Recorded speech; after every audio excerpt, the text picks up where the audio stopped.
Hey guys, let's get more news from Dallas Cowboys, but first don't forget to subscribe to the channel and leave your like.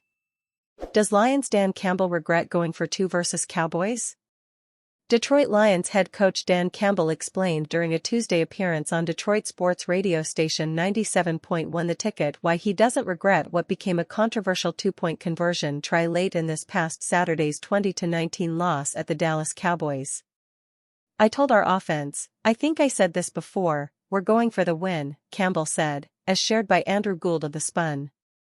"We're going to go down, we're going to score, and we're going for the 2. And I wasn't coming off of that." Campbell's plan seemed to work when offensive tackle Taylor Decker caught a pass from Detroit's Jared Goff in the end zone. However, the score was negated because referee Brad Allen questionably deemed that Decker failed to properly report as eligible before the snap.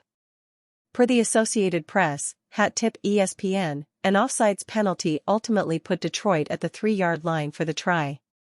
Campbell was directly asked Tuesday if he had second thoughts about not kicking the extra point and playing to enter an overtime period at Dallas AT&T Stadium following the penalty.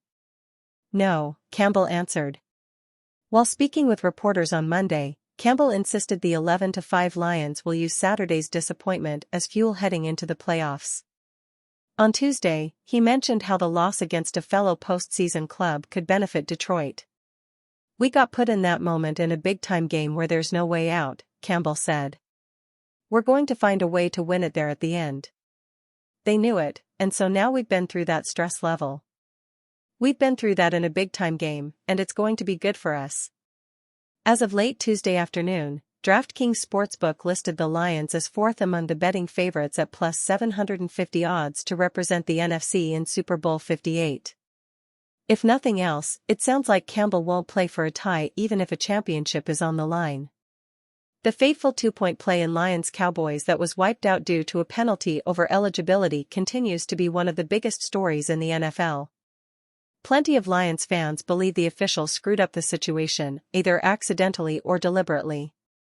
But there continues to be one very important question that hasn't been answered.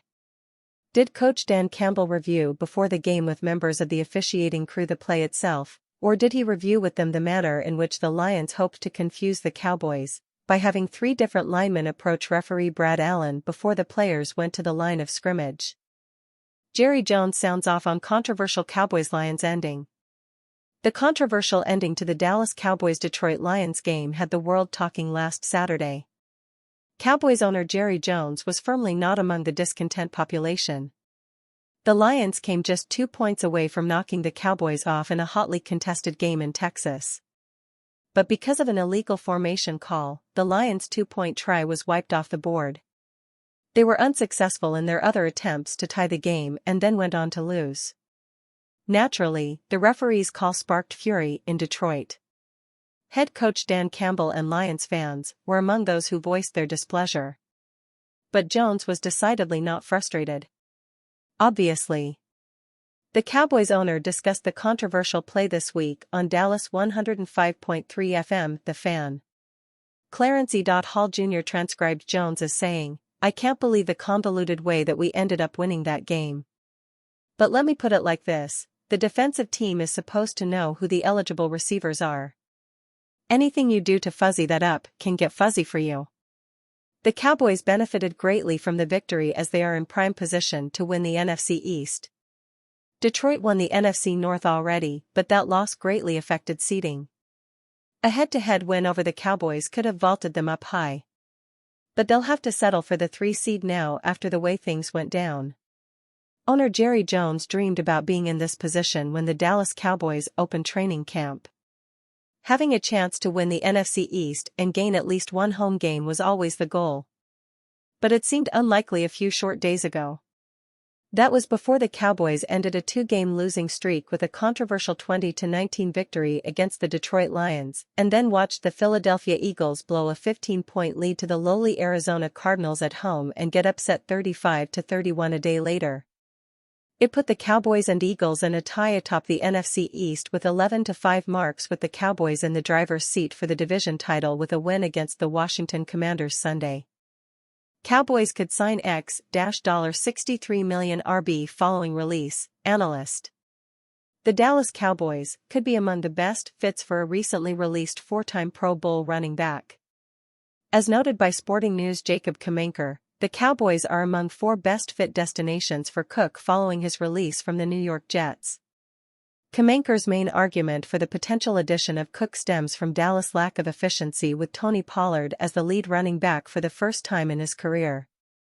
Following the release of Ezekiel Elliott, Pollard is averaging a career-low 4.0 yards per carry this season after averaging 5.2 yards per carry last season in his first Pro Bowl campaign. The Cowboys threw their trust into Tony Pollard during the 2023 NFL offseason and moved on from veteran starter Ezekiel Elliott to do so, writes Kamenker. The results haven't been great, as Pollard is averaging a career-worst 4.0 yards per carry and has ceded some of his workload to Rico Dowdle in recent weeks.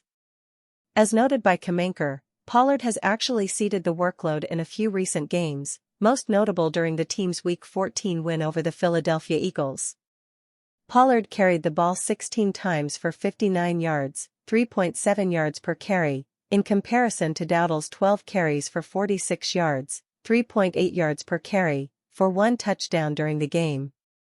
Dowdle also carried the ball 12 times for 79 yards, 6.6 yards per carry, and one touchdown in a win over the New York Giants back in November, while Pollard had 15 carries for 55 yards.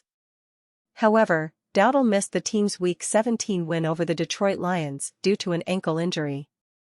Pollard carried the ball 16 times for just 49 yards on 3.1 yards per carry. While Cook has been one of the least efficient running backs in the NFL this season, he's averaging a career-low 3.2 yards per carry. Some of that has to do with the Jets' stagnant offensive situation. Furthermore, Cook's inconsistent playing time as a result of playing a backup role to Breece Hall hasn't helped matters. Despite being active for the team's game against the Cleveland Browns in Week 17, Cook didn't play a single offensive snap. During the week prior against the Washington Commanders, Cook played in just 5 snaps. As Kamenker notes, Cook could fill the Dowdle role, and owner Jerry Jones has an affinity for signing big names. With Dowdle now banged up, Cook could be a logical replacement for him, writes Kamenker. He would likely fare better behind Dallas' strong offensive line and could help take some touches away from Pollard while offering a bit more explosive playmaking ability than Dowdle. The Cowboys have been known to hunt for big names under Jerry Jones, so an opportunity to add Cook on the cheap may interest the Cowboys enough to pull the trigger. It's worth noting that when Cook was available at the trade deadline, he was intrigued of the idea of joining the Cowboys. Via ESPN's Jeremy Fowler, Cook was intrigued by potentially playing for Baltimore or Dallas, I'm told, though neither team ever really entertained the perceived positional need at the deadline, Fowler wrote back in November. Cook just wants to play, and maybe New York can still help him with that. With Cook seeking to play for a Super Bowl contender and the Cowboys have an obviously need for a complementary back next to Pollard, the signing makes perfect sense. And you fan, what do you think of the Dalvin Cook situation? Leave your opinion in the comments.